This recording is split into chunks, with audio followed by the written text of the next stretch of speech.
Hey everybody, this is Daniel Young, owner and founder of Adaptive Perspectives.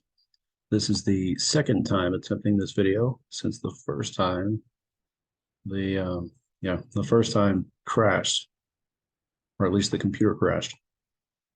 All right, so more on closed-end funds and the business in general. I believe it's my purpose, my calling to help you identify your dreams and help you reach your financial freedom destination and maintain it so that you can pass that wealth on to the next generation.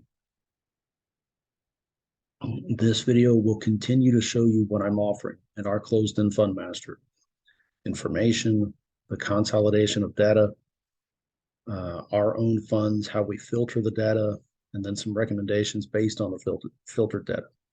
Reminders, this is an unedited video. Who knows what you'll hear in the background as I film these at my house. I refuse to use Fiverr and send this off to who knows where and pretty up these videos. The best way to do these is raw, unfiltered video.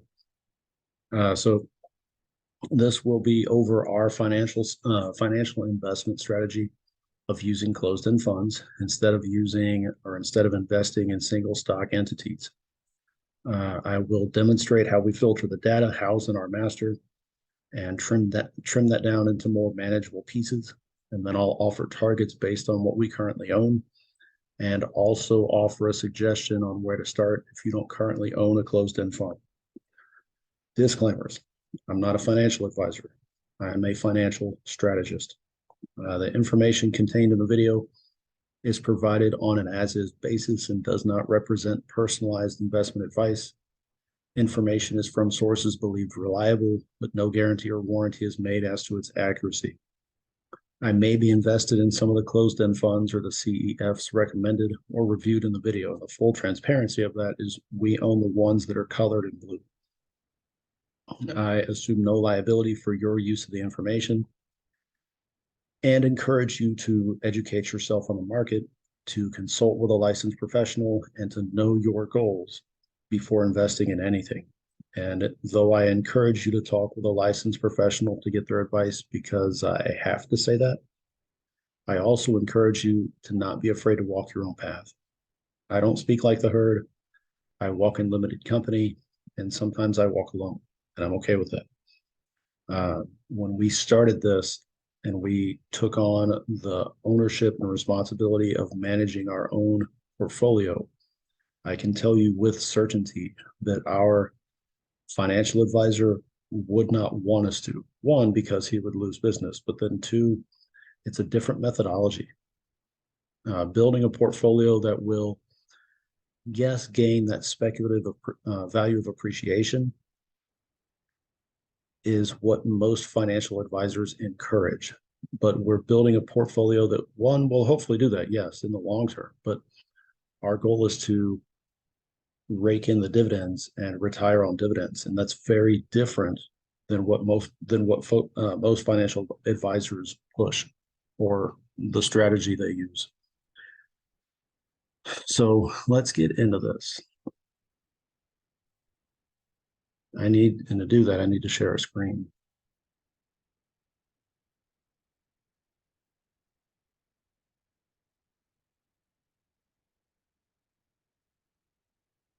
All right. This is our closed-end fund master, and it says membership view because at some point I would like to make a membership of this.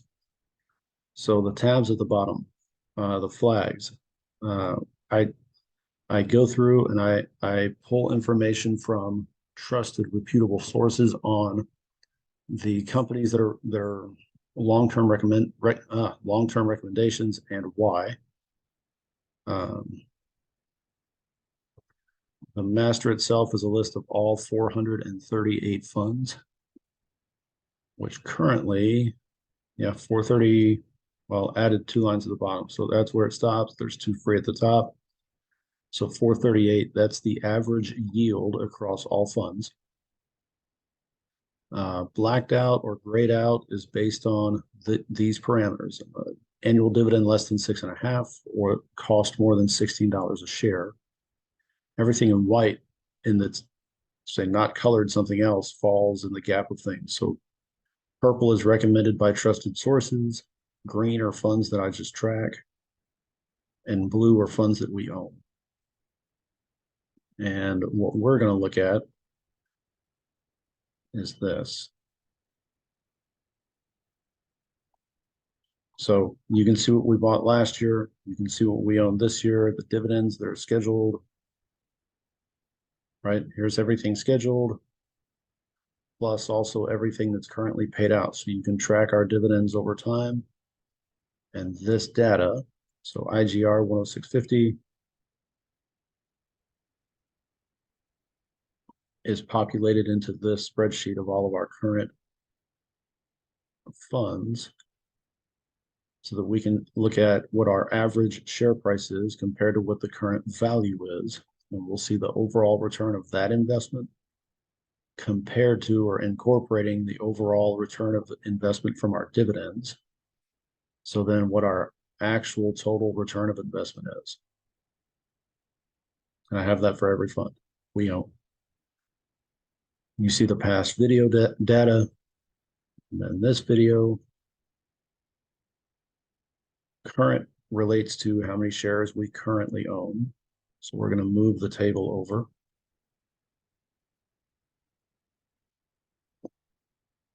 And then the asterisks relate to this. So the single is tracking, whether we own it or somebody else is recommending it. 2 is a dollar cost average alert, meaning we own it and it's currently worth less than what our average price is, meaning this. So if we look at IGR, that's our average buy price. The current price is this. That's a great dollar cost average buy.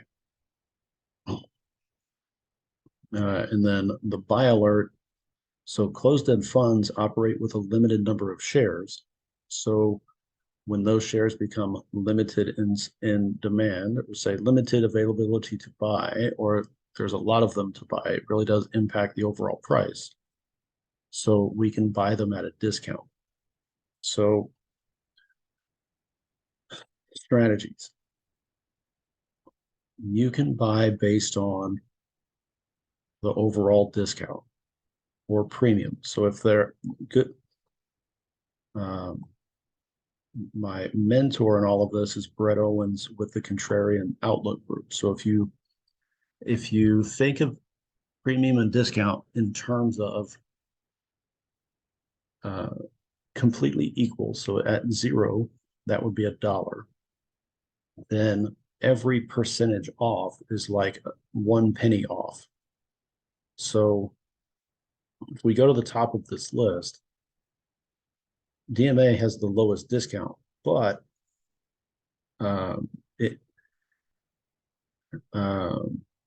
yeah, so restructured a year ago, high discount, but it has a variable dividend that's not on my list. So if I then take the highest discount or the greatest discount and think of 0 being equal to $1, like 0% is $1, then this is selling for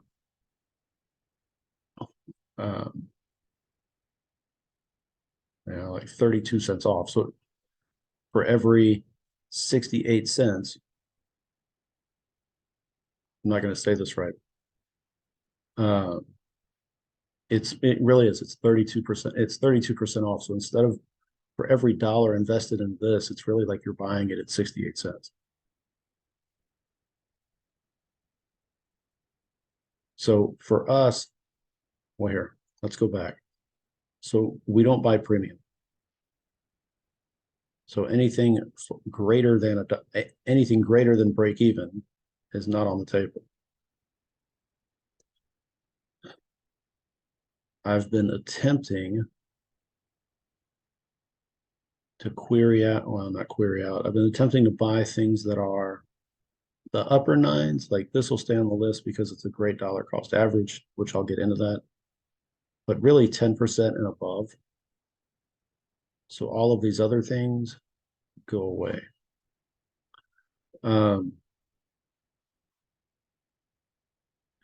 For us in general, I don't plan on adding any fund right now. There are funds that I want to get rid of, and that I'll talk about that in a little bit.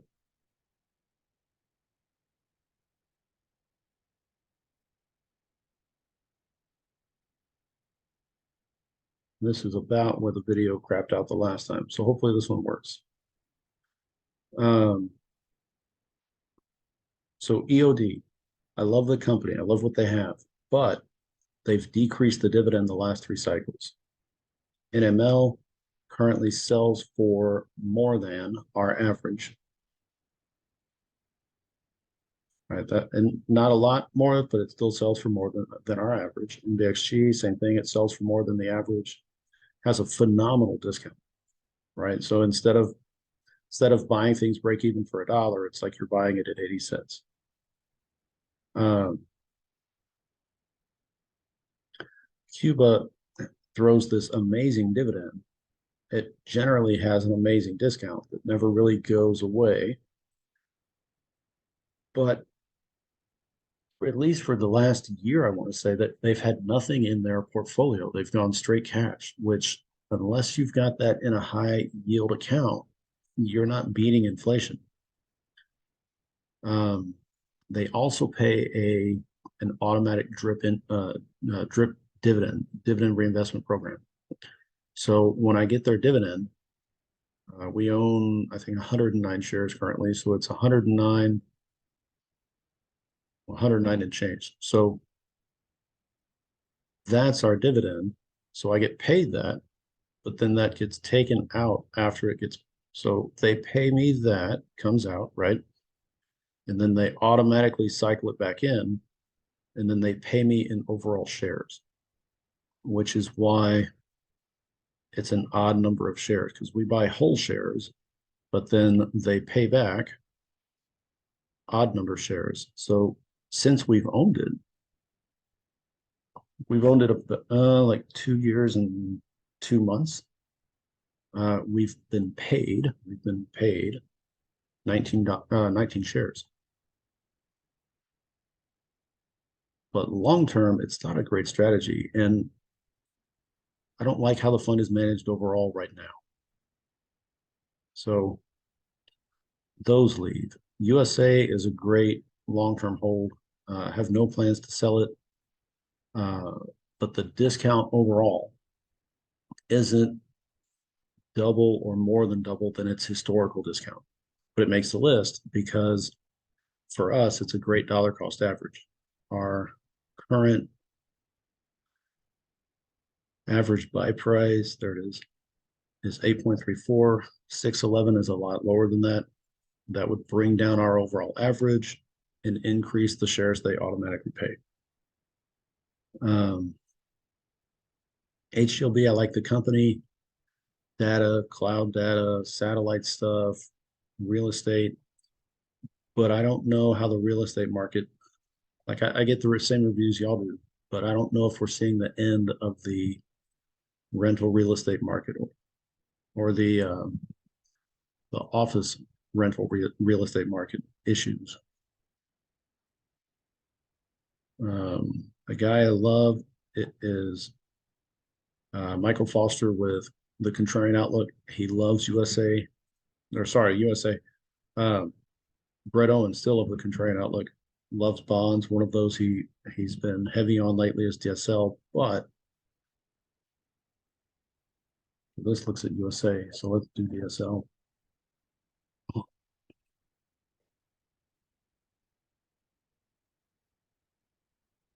You can see their history of distributions. They pay a somewhat hidden dividend at the end of the year. They have the last 2 years. Doesn't show that on this one, but we've owned it that long. They do pay it. So if we look at discounts and time frame, it's been around about 10 years. The last 5 years, it's been like we'll say 2.5. 23 minus there. So it's been at like right here overall. Past that, it's greater. Maybe it's 5 or a little more than that. But the last 2 years, it's been minus 2.63.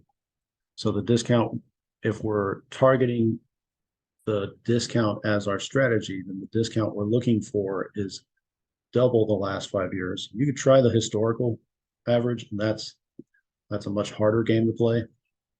If we look at just the last 5 years, our discount we're looking for is so 2.63 doubled. right, would be 5.2, so 5 cents off. And currently it's just under. Now, USA, slightly different beast. So the discount is not a fixed discount, meaning it's not like a buy signal once a company hits a certain discount, because it's all relative based to that specific fund's information. So DSL, if I'm targeting uh, discount as the strategy, would need to be minus 5.2 or greater, -6, -7. That would be double the last 5 years. Currently, it's not. If we do USA,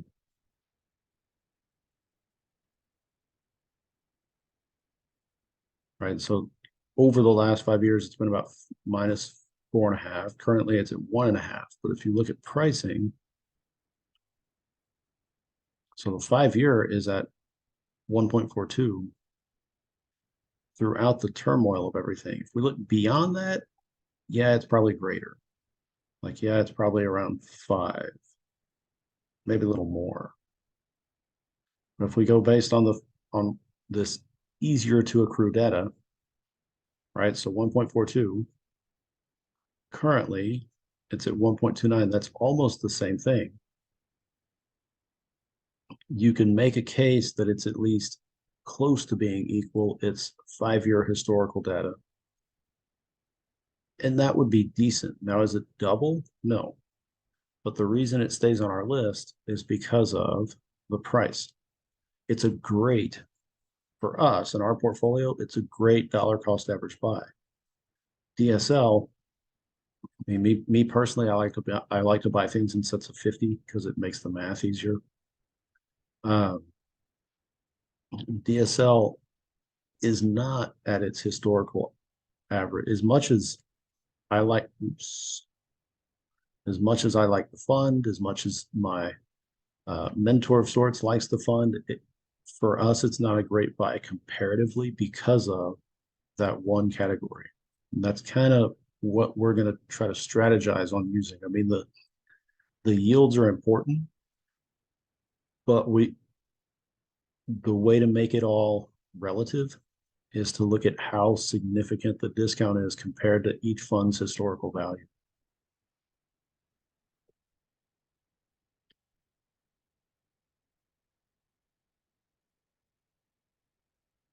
BRW likes Fed, but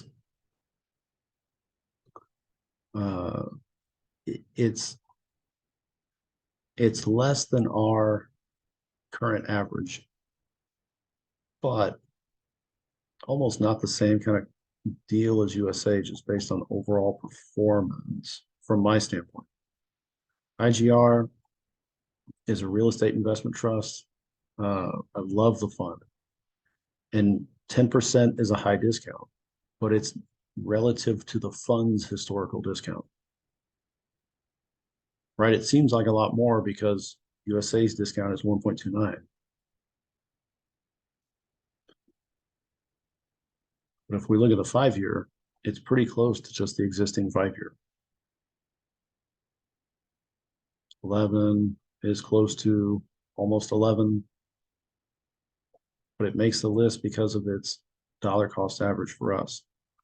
HFRO, I've heard a couple people recommend HFRO for different reasons. Brett Owens likes it because of the discount and because of the dividend and just the overall financial structure and management of the company. From an owner's perspective, the company has not been doing well by its shareholders.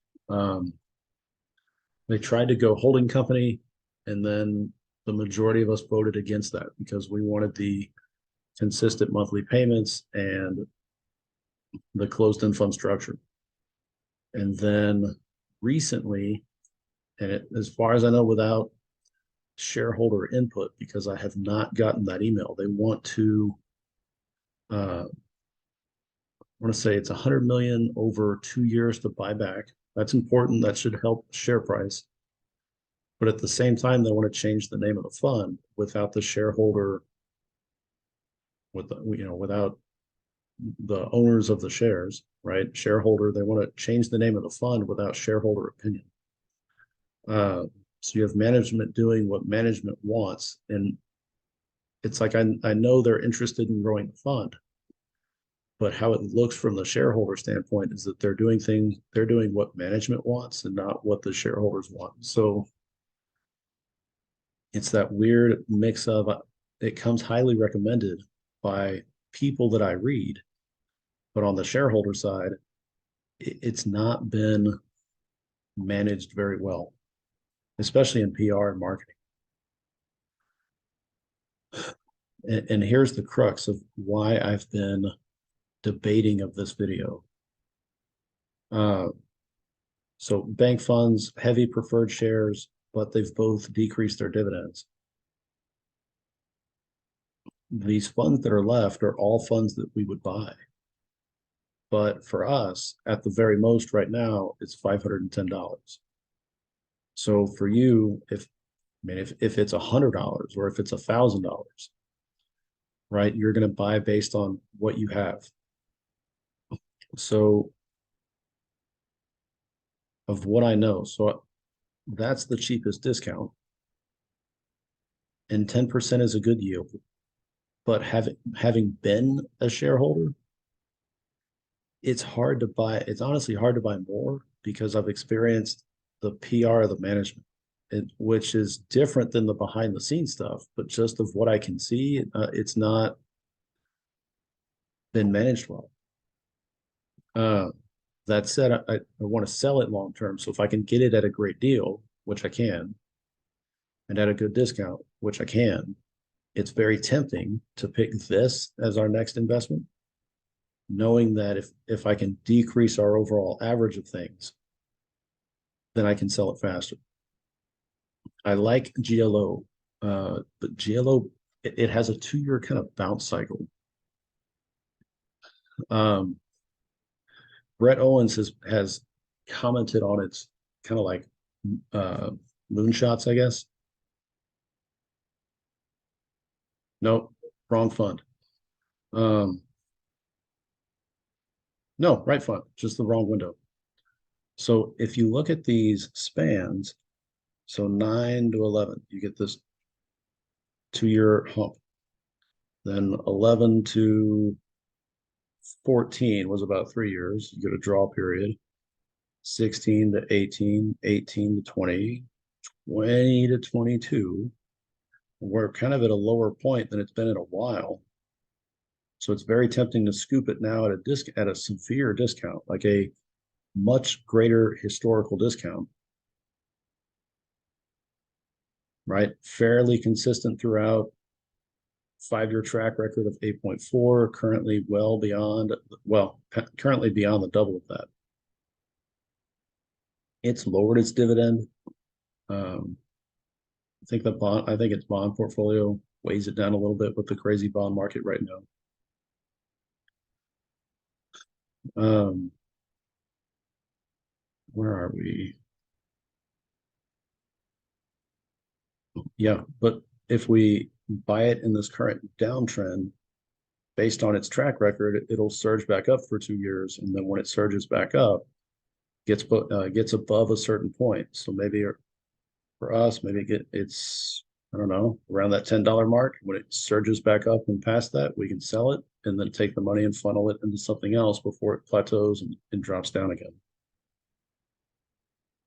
KYN is natural gas and oil energy transfer. It's a master limited partnership, but its sister fund KMF. I mean, they've both been tracking along well, but then I saw an announcement saying KYN was going to buy out its sister company, and it hasn't happened yet. It would impact share price. KMF, which we own as well, it's not a straight one-to-one transfer into KYN. They would raise the dividend a little bit. It's close to, well, no, so I've seen a lot of data. It's over its historical value. but it's not double. But I do like the fund. They have consistently raised, and so they've consistently raised distributions, but are still very far from where they were prior to pandemic. Pricing at 5 years, if it'll pop up, excuse me, has been in discount territory, right? So about 11 and a half, but really prior it's been all premium. So it's not double, but it is higher or greater. FGB is private equity or investment into business development companies. Uh, Great price right now, great discount right now. HTY is technology and semiconductors. Same thing for us. Great buy right now on the dollar cost averaging side. Yes, they pay a fantastic yield, and their discount is crazy compared to its average going backward. So that's been kind of my crux of this. Where do we buy? Because there's so many good options, and you want the best for the long term. So if it's short term, it's HFRO because it allows us to sell it faster, hopefully when the price gains. GLO, we could buy low, right, and scoop it before it ascends back like it has done based historically. KYN is great long term. Oil will be around for a while. Warren Buffett is buying oil and energy hand over fist, and as much as people want to get rid of it, it's going to be ongoing.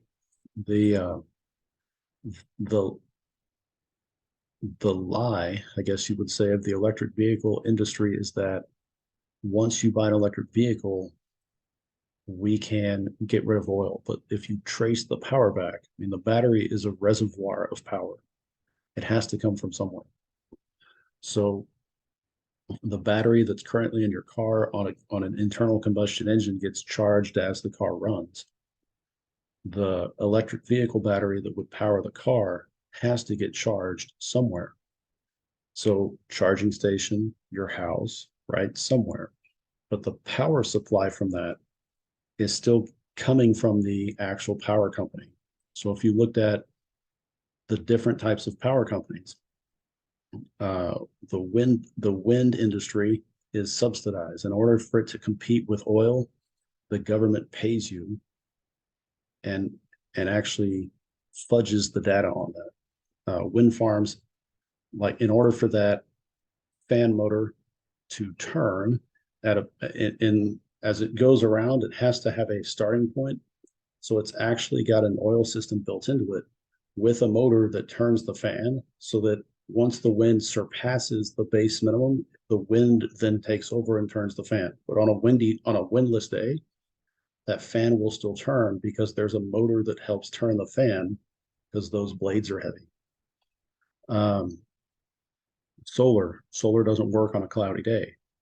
The government pays you to do solar. It subsidizes solar, so it competes with oil. We have nuclear power plants, but people get scared because of Chernobyl and Japan and the nuclear reactors of those plants. We have water-based electricity, Hoover Dam. I'm sure there's more around, but we have that type of energy. So outside of those, you still have a coal power plant, maybe a natural gas power plant. All of those power plants require oil in order to work. They're all backed up by generators, right? That require oil or natural gas to work. So even though the electric vehicle doesn't have oil in it, if you trace the power supply back to its power plant, where all the work actually happens that actually fuels the battery, we still have to have oil in order for your electric car battery to work. So oil in and of itself, like all the machines that build all of the plants, all the machines that build the wind farms, all the machines that build the solar farms, those are all oil-based machines. We don't have electric vehicles that do that because the batteries would be obscene. So we're going to need oil for far longer than what most people think. So if we need oil another 50, 60 years, right? And then think of the electrical vehicle industry. If the power plants are currently doing rolling blackouts during the summer, right? Because the grid is overwhelmed by how many people are home, kids are home from the school year. So if we're having rolling blackouts during the summer just based on who's home and what we're using, when you have a rolling blackout and your house loses power for 4 to 6 hours, you can't charge your car for the same amount of time. So if it's hurricane season and you're getting out of the way, or if it's wildfire season and you're getting out of the way, or if you just happen to be home for summer, and now we add all of these electric vehicle batteries to the current grid can't support the current population, which means the current grid cannot support everybody getting an electrical vehicle. It would I can't think of the name. It would crack the grid. Like it's not supportable. So we're going to need oil for a while. So I think oil is a great existing, like current and then long-term investment. I think business development companies is a great investment. Plus, it's historical. Its discount overall is crazy. Technology, real estate, bonds and stocks. I mean, they're all great buys. And I have a hard time filming these videos when I don't know the best buy for us because all of these are great buys for us. But I also know that a decision to not buy anything and just let the money sit could be more detrimental because sitting money gets you nowhere. Parked money, right? Like parking your emergency fund inside a standard bank account with a 0.5% interest doesn't get you anywhere. So if my strategy is to grow this amount based on our monthly dividends, so July, if I wait till, sorry, June, if I wait through June to buy in July, we'll collect, we've had $11 paid. We'll collect another $170. So I can go here and just make the formula.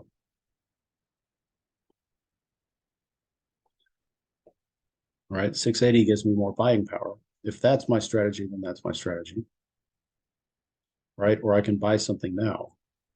Any of these would be great buys based on our situation. Any of them.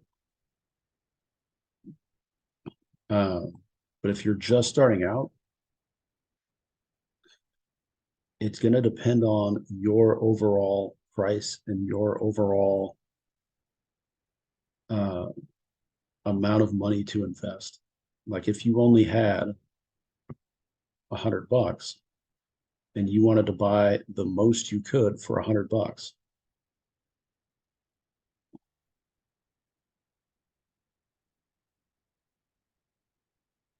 so if we go equals that amount divided by total cost of share,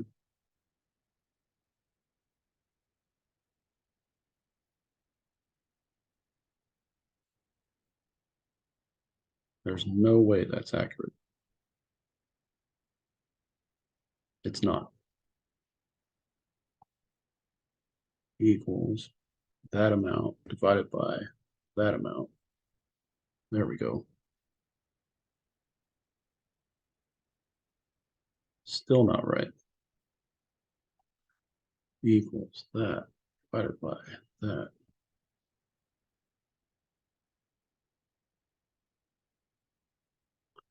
So interesting how these spreadsheets work.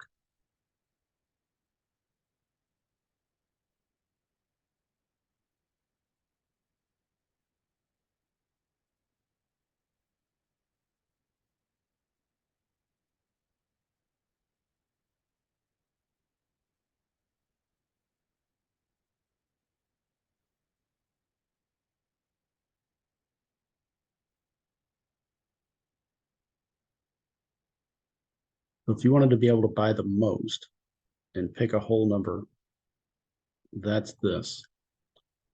We 20 there, and then it gives you what you would get paid a month and what you would get paid a year. But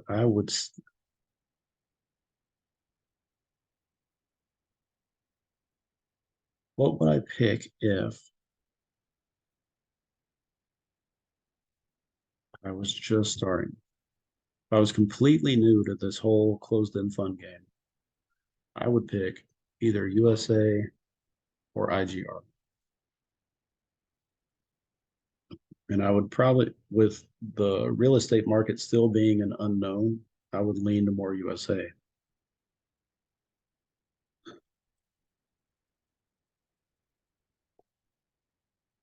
So if share number doesn't matter to you, then you can buy 16 shares to get in. And then every quarter ish, I mean, 1369, but every quarter it'll pay you that and pay you that for the year.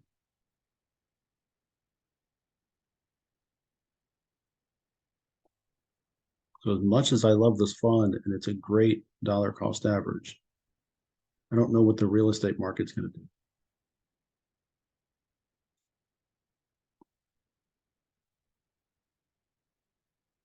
Yeah, me personally, I think we still buy oil. There's a great argument made for buying this lower so that we can sell it faster. There's a great argument made for picking USA up at an unbelievable price. And as much as I love these other funds, even GLO, it's amazing ability to buy it crazy low, right? But as much as I love these other funds, this is where I would be. But the thing is, I've only got that much money. Now, all of these investments fall under that. So the residual stays in the account and just accrues interest. And then our additional dividends pile onto that. My goal is not always to spend everything, really just because I like shares in sets of 50. So, yeah, I still have some thinking to do, but hopefully this has helped you. If you have nowhere to start, I would go with like if this is completely brand new to you, uh, if this is completely brand new to you,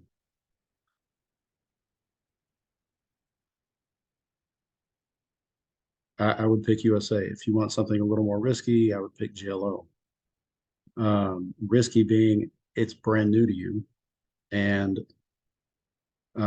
we're in that swing period where GLO was here and now it's down here. We don't know how much further it's going to go down, but based on history, it should swing back up.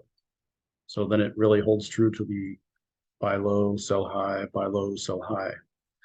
Um, it just depends on strategy. I mean, that really is what it comes down to. Do you look at the discount? Do you look at the yield? Uh, the individual cost factors into that. Do you lifetime hold on to these? USA for us is a lifetime hold. HFRO overall is a short-term thing. We want to hold it till we get 20% and then sell it and then park that money somewhere else. Um,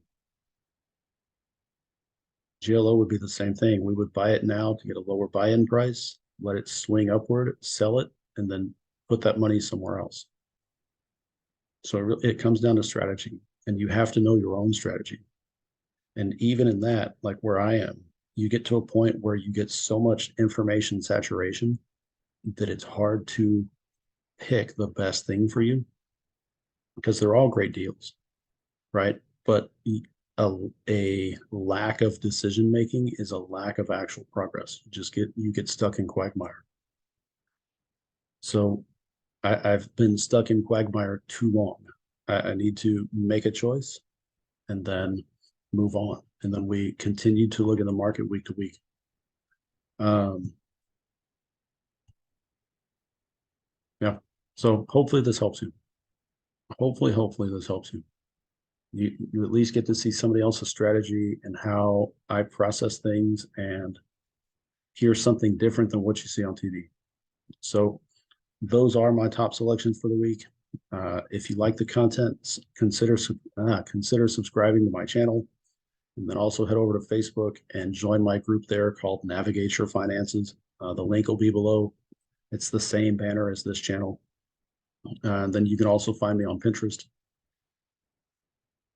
Um, I started reviewing financial memes.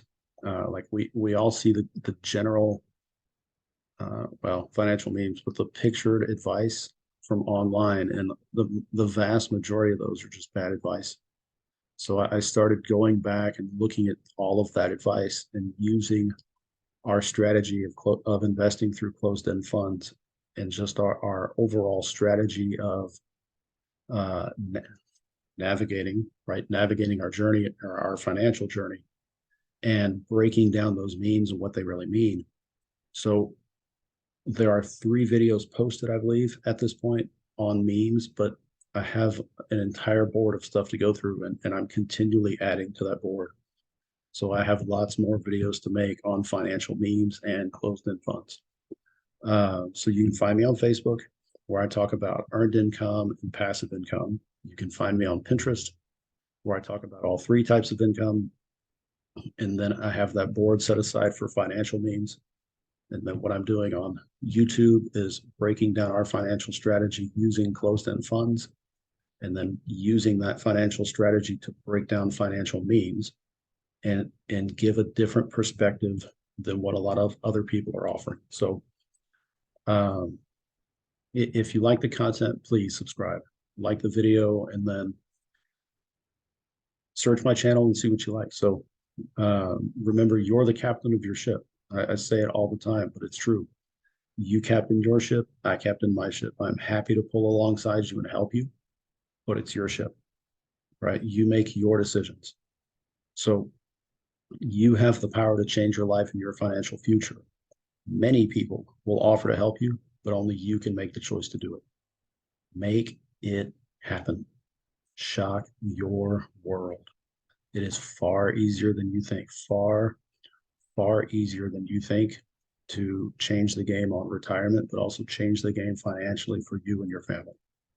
So I hope you have a great week. I hope this helps, and I will see you on the next. Bye-bye.